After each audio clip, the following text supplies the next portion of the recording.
Olá, meus amores! Tudo bem com vocês? A ProRegiane espera sinceramente que sim, que vocês estejam muito bem em casa, se cuidando e estudando. Vamos continuar aqui trabalhando nesse capítulo na aula de hoje, que é aquele capítulo que falava desde o processo da Revolução Francesa até o período de Napoleão Bonaparte, esse baixinho aí bem marrento, no poder.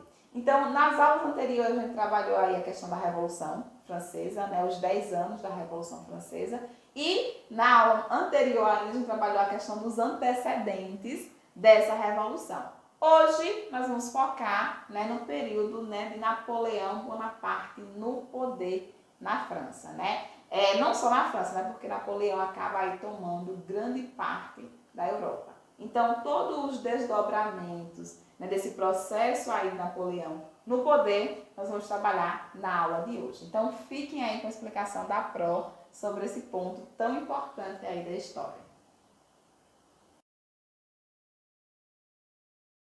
A dica que a ProRegiane vai dar hoje para vocês é que vocês, como é o período de Napoleão Bonaparte no poder, é um período, extenso, com muitos acontecimentos, muitas coisas para a gente poder conversar, e essa era, esse período napoleônico vai ser dividido em dois, o momento do consulado e o momento do império.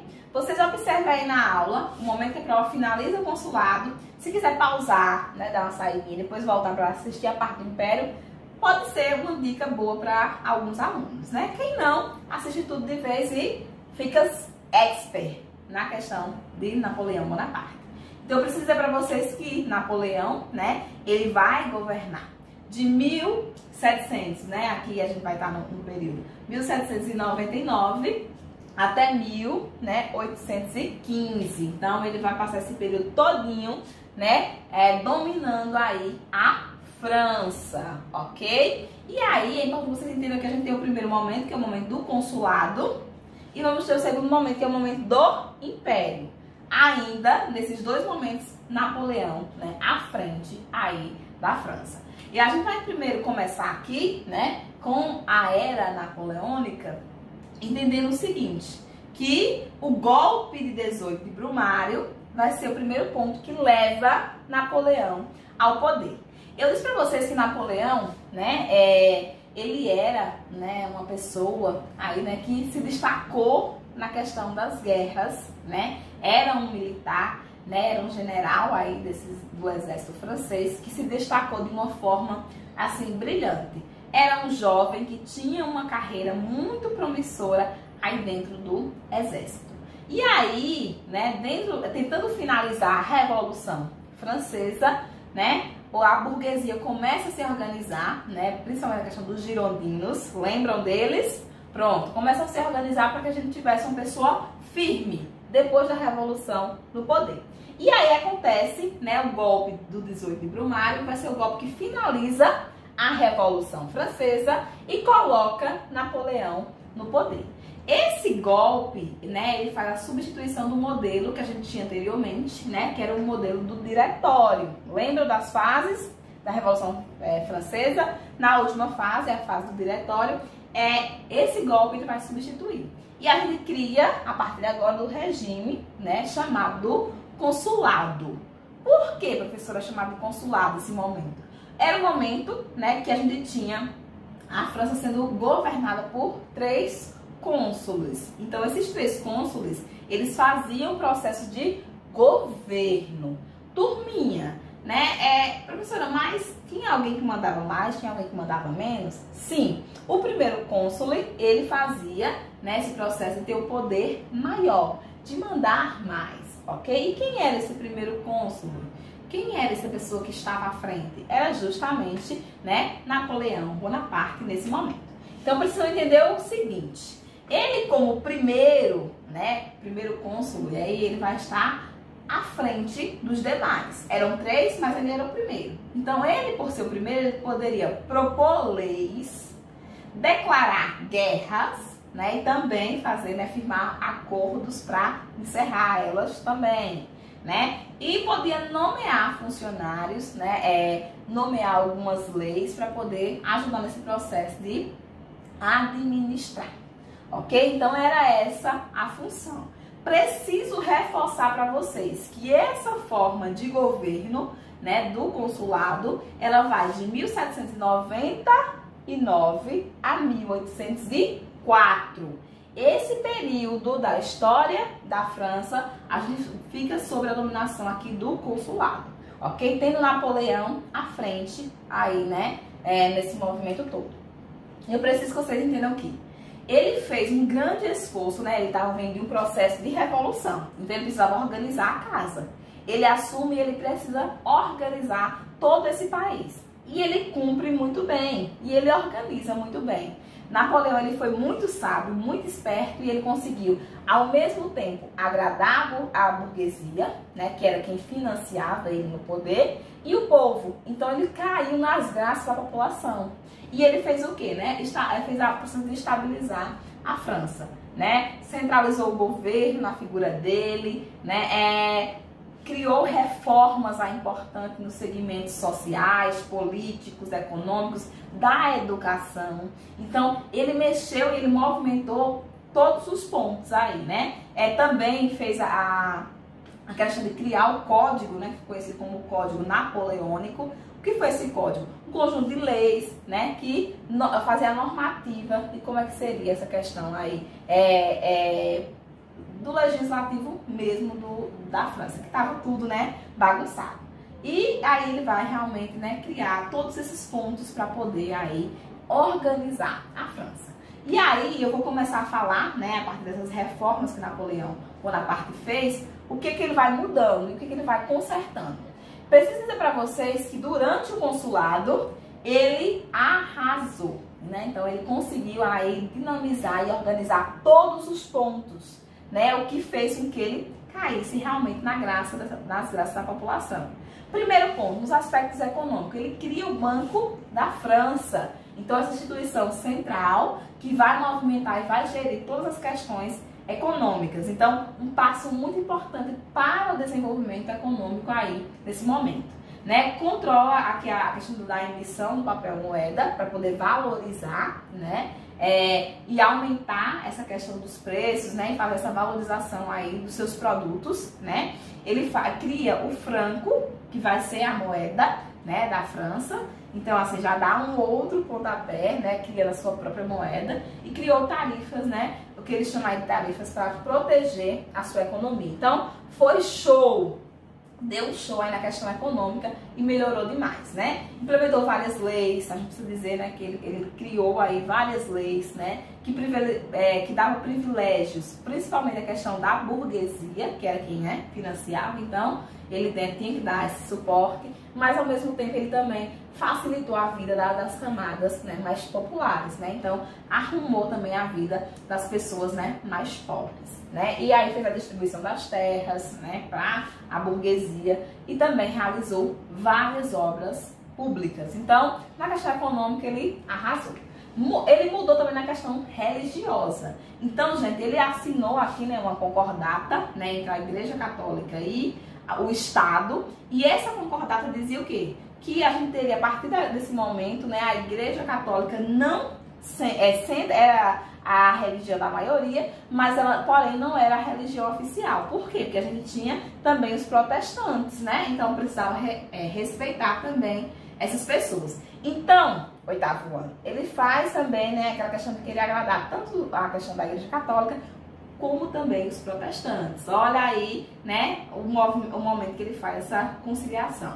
Aqui a gente vai chamar esse momento, né, de tentar conciliar, né, esse momento aqui dessas duas religiões para poder ganhar aí as graças das duas. O imperador nomeia, né, ele tem o poder de nomear os bispos, né, mas o Papa poderia retirar caso não seguisse a normativa direitinho, né? Iria arcar com a questão das despesas, né, do clero, né? Então ia ajudar também essa questão do clero, né? A igreja renuncia, né, toda a questão territorial para poder, né, devolver essa burguesia. Então ele faz essa reforma na questão religiosa. Na educação ele cria escolas, as escolas eram voltadas para a questão militar, porque ele acreditava que para ter um exército forte, ele precisava começar, né, desde as bases, né? Então a educação, né, ele fortalece e coloca uma educação militar, né? Institui também a questão da formação de professores de uma forma continuada. Então, para ser professor nesse momento, você tem que estar, né, no processo contínuo de formação, e organizou a questão do ensino superior. Ou seja, mexeu também na questão da educação e também na questão religiosa. Outros pontos que ele também mexeu aqui na questão política e também na questão militar, né? Então ele cria o Código Civil Napoleônico, né? Aí por uma questão política, a gente já falou, né? Que abolia definitivamente os privilégios do clero, né? Protegia a propriedade privada e dava igualdade, né, perante a lei sobre todos os franceses. Então, eram pontos aí que a gente também fica bem marcado aqui. Estabeleceu também a questão do controle absoluto, né, que ele vai colocar aqui, né, da política aí da França pela burguesia. Então, ou seja, ele agradou, ele deu um show. E durante esse período, turminha, foi só maravilhas, ok? Então, durante esse primeiro momento aqui do consulado, a gente vai ter aqui ele dando show. E aí, a gente, né, depois desse momento de reformas, ele organizar tudo, Napoleão, o poder sobe a cabeça dele. E aí, ele sai do modelo do consulado e a gente entra no período imperial de Napoleão. Então, no momento que ele vai criar um império. Então, para ele criar um império, ele vai ter que fazer, ele vai ter que retroceder, voltar, minha gente, a uma outra forma de governo. Mas era importante que vocês entendam que ele já começava a dar sinais que faria isso. Por quê? Porque aqui no ano de 1802, ele se torna, né, o que a gente chama de cônsul vitalício. Então, ele já dá a ele se nomeia como sendo, né, dando esse cargo. Isso significa o quê, gente? Que ele não poderia ser trocado depois de 10 anos. Porque no consulado ele ficaria 10 anos e depois de 10 anos seria trocado a essa instituição. Ele, como vitalício, ficaria para sempre, né? Então ele seria, estaria naquela posição para sempre. Depois, né, ele aí nessa ideia de que já estava arrasando, que estava agradando, ele, durante o momento, né, que ele estava no auge, ele chama uma consulta popular, chamada de plebiscito, e pergunta aí se queria ele como imperador, né? Então, naquele momento, ele fez uma consulta para saber se ele poderia retornar ao sistema imperial. E lógico, evidentemente, que lá em 1804, quando a gente começa o período imperial, a população aceita. Diz, não, ele foi fantástico, né? Durante esse período aqui, que ele estava no poder, e retorna ao que a gente tem aí, a monarquia que, né, havia sido extinta no período da Revolução Francesa. E aí, turminha, a gente vai começar aqui, né, Napoleão se desleixar, né? Então a gente vai começar Napoleão aí querer arrasar, querer voltar só para a questão da guerra, a questão militar, e deixar tudo que ele tinha construído para trás. Mas aqui ele é coroado, ele recebe o título de imperador, né? Numa cerimônia que ficou até marcada, porque ele convida o Papa para poder fazer esse processo de coroação dele, né? Porque seria a voz do povo, né? E aí o Papa faria isso. Só que no momento da coroação ele rouba a coroa do Papa, né? Não espera nem o Papa coroá-lo e ele mesmo faz esse processo, né? No momento que ficou aí conhecido como o auge, né, da empáfia de Napoleão, né? Então, no momento que ele chega ao império, ele já chega chegando, né? Então, já vê que o poder subiu um pouquinho a cabeça dele, ok? Nesse momento, né, em 1804, ele é coroado como agora imperador. Durante esse momento, turminha, do Império Napoleônico, então a gente acabou aquela primeira fase, entramos na segunda agora. A gente precisa entender que ele fez o quê? Se voltou não mais para a questão local, de organizar a questão interna na França. Não, o oitavo ano. Agora ele estava voltado para a questão externa. Ele queria expandir os territórios da França, voltar ao que ele fazia bem, que era comandar os exércitos. E acabou que, né, ele faz esse processo de deixar a França meio de lado e entrar nesse processo de guerra, né, e dominar aí vários territórios. E durante muito tempo ele deu super certo. Então ele passa aí do momento que ele é coroado até mais ou menos, né, o ano de 1810, 1811, né, ele passa esse processo de expansão napoleônica que deu muito certo e conquistou vários territórios, ok? Então a gente vai perceber que Nápoles, né, então a própria, né, o próprio reino aqui da Itália, a Espanha, ele vai controlar, ele vai fazer realmente a dominação total desses territórios, e tinha também aquele que ele exercia influência, né, que Portugal, a própria França, né, então, a províncias aqui, províncias próximas, então ele conseguiu aí, ó, fazer um processo de expansão sobre toda a Europa, né, só que o que acontece, gente, nessa fase de expansão, né, ele tinha uma rivalidade gigantesca com a Inglaterra. Então, a Inglaterra não era, né, não gostava muito de Napoleão no poder, né, e ele começa a ter uma disputa interna. Por quê? Porque ele não consegue dominar a Inglaterra. A Inglaterra é uma ilhazinha, né, ela faz parte da parte insular da Europa. E Napoleão não tinha como invadir e dominar aquela região. Por ser uma ilha, ficava mais difícil dele fazer esse processo de invasão e dominação como ele fazia com os demais países aqui, né, gente? Então, nesse momento, né, ele também já cria essa rivalidade com a Inglaterra. É importante que você observe que no ano de 1806, ele cria o chamado bloqueio continental. Como ele não podia invadir a Inglaterra, ele faz com que os países que ele dominava fossem obrigados a cortar as relações comerciais com a Inglaterra. Cortar por completo. Não poderia ter relação comercial alguma, ok? E aí alguns países seguem, outros não. Então ele começa aqui nesse enfrentamento com a Inglaterra a perder, né, as estribeiras e aí a perder o controle aqui do processo expansionista que ele fez tão bem feito. Então já a gente costuma dizer que muitos historiadores dizem que Napoleão Bonaparte teria dado um passo maior que a perna, né, nesse momento de expansão aqui. E ele começa a se afastar tanto do povo quanto da burguesia que tinha financiado ele para entrar no poder, turminha. E aí, nesse momento, a gente começa a ver o fim, né? Aqui a gente começa a visualizar o fim do período napoleônico, a partir desse momento aqui já de distanciamento. Um dos golpes finais vai ser quando ele tenta, né, invadir o território russo. Só que o que acontece? Ele tinha tropas superiores, só que ele não contava com a questão climática.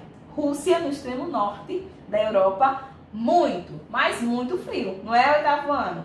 E aí, o que aconteceu? Ele perdeu, né? Foi arrasado, o seu exército foi arrasado por questões do frio, né? Por questões climáticas, não por uma questão de enfrentamento.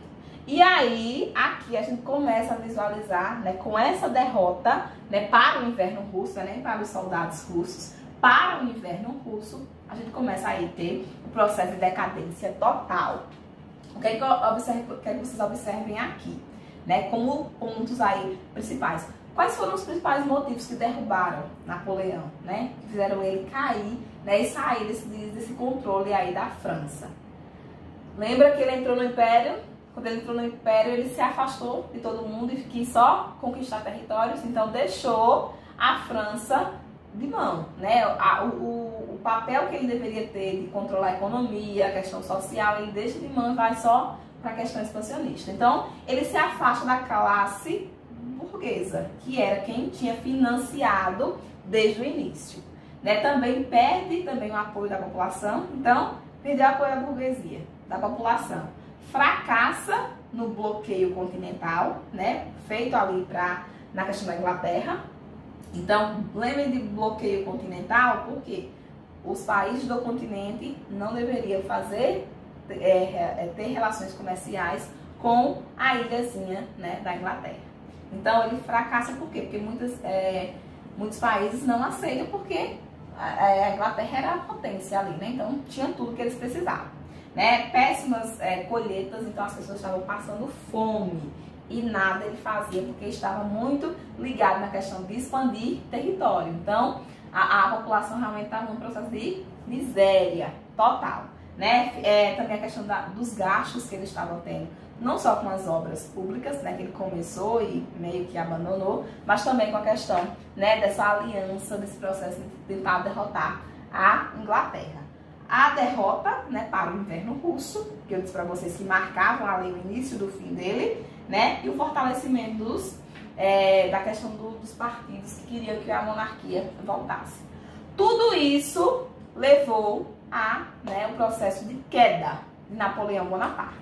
E aí a gente vai observar que, a partir desse momento aqui da história, a gente vai ter, né, muito ligada também à derrota da França lá em 1813, né, na Batalha de Leipzig, que a gente costuma dizer que é uma batalha que ele perde porque ele já está realmente ali esgotado, porque ele não está mais financiando. E aí, num tratado, né, em 1814, ele é deposto do título aí de imperador. Então, ele é obrigado a sair desse título, de perder o título de imperador, e é exilado, né, na ilha de Elba. Lá ele ainda continua, né, como sendo a figura que ele era, só que ele só poderia comandar agora aquela ilha. Então, gente, no ano de 1814, ele é obrigado a deixar, né, a França, essa questão do império aí da França, ok? No tratado, que a gente disse que é no tratado de Fontainebleau, ok? E outra coisa, gente, é importante que vocês observem que, nesse momento que ele sai, né, aí a gente vai ter a devolução, né, para o rei Luís, né, aqui 18, que vai poder fazer o processo de assumir essa monarquia novamente. Então, ele é novamente coroado e segue aí o processo. E organizou um governo centralizador sem a participação popular. Observem ainda que Napoleão não era besta nem nada. E ele faz o que, gente? Mesmo exilado na ilha de Elba, ele pega os seus exércitos, que eram cerca de 300 pessoas, né? E diz, eu vou retomar o poder. E ele consegue, professora, com um exército de 300 pessoas? Sim.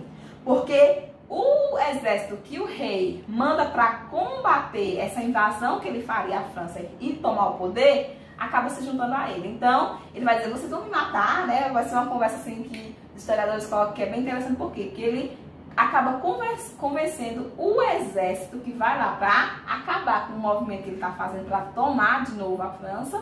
Ele acaba convencendo. E aí ele consegue voltar ao poder, mas só volta ao poder por 100 dias, ok? E aí ele fica nesse processo aí, né, nesse episódio conhecido como esse governo de 100 dias. Depois de 100 dias, né, ele novamente perde, no que a gente chama da Batalha de Waterloo, né? Então ele vai perder já no ano de 1815, né? E aí impuseram a derrota final a Napoleão, né, Bonaparte, através do exército aí prussiano, né? Principalmente nessa ligação que ele tinha com a Prússia. Então a França volta, né, o processo para o rei, e ele é exilado mais uma vez agora na ilha de Santa Helena, onde fica até falecer, né, no ano de 1821. Ok, turminha? Então, ele é uma pessoa, assim, fantástica. É extenso o conteúdo sobre ele, mas vocês podem fragmentar aí nos dois momentos, né, no período imperial e no período consular. Gente, depois de todo esse movimento, né, há sempre um congresso para poder discutir. E o Congresso de Viena, ele vai ser o congresso que fica famoso justamente por ser uma reunião organizada para que, né, para que como é que eu posso dizer, esses pensamentos, né, aí tido como republicano, não voltassem a atacar os países da Europa. Então era para combater toda a ideia de república, né, sobre os países da Europa. Então eles se juntaram para poder realmente estruturar as monarquias que existiam na Europa. Então o Congresso de Viena era justamente para isso, fortalecer aí o pensamento, né, da monarquia no poder em toda a Europa. Então, para combater qualquer ideia de república aí surgindo, né, e também discutiram, né, como dividir os territórios da França, que estava, né, arrasada nesse processo todo, Napoleão, dos países que ele tinha conquistado nesse processo aí, ok? Consequência principal, né, desse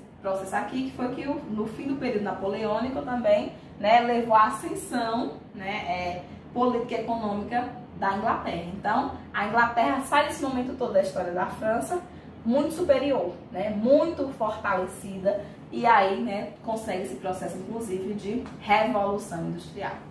Turminha, era esse o nosso papo, era esse nosso papo sobre Napoleão Bonaparte, que precisa ser feito, ok? E aí a Pro tentou enxugar ao máximo. Vocês podem assistir a aula em 2 momentos, para poder facilitar.